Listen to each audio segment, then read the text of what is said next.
You know a fair bit about WA. This is where you're from. There were some big swings on the weekend. There was one seat in particular. The Libs got a swing of 20%, but they didn't win the seat. It was a 23% seat. They made some inroads into Labor, but a shocking result for them. They started obviously with 2 seats only in the 59-seat lower house in WA. And they've ended up at a Saturday night with just 5 seats, 9 still in doubt.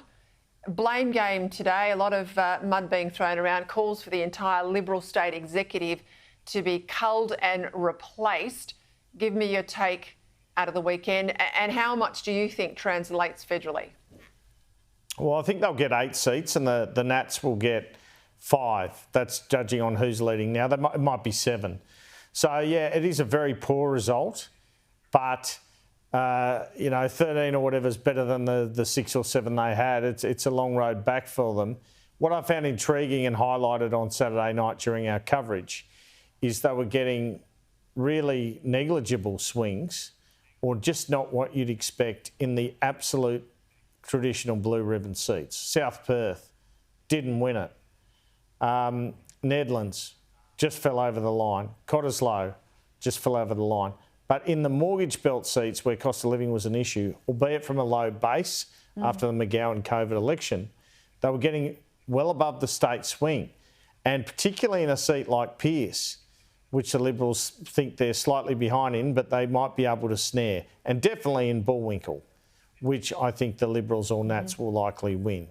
So there was a little bit there still for Peter Dutton, a little bit of encouragement. From what I've heard from the strategists, that outer suburban reflection, or should I say that outer suburban trend, is reflected in Sydney, Melbourne and Brisbane.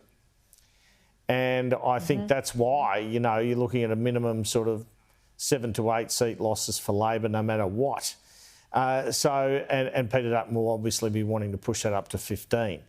So I think there was something there for everyone really, but there is that thing phenomenon we've been watching for quite some time now, which is the well-off are not just parking their vote with the Liberal Party. They've gone to the Teals, and in some cases they've even gone to Labor if you look at a seat like Higgins in Victoria, whereas the outer suburban areas are more for the taking for the coalition. Now, Peter Dutton, when he was elected party leader, he basically said this.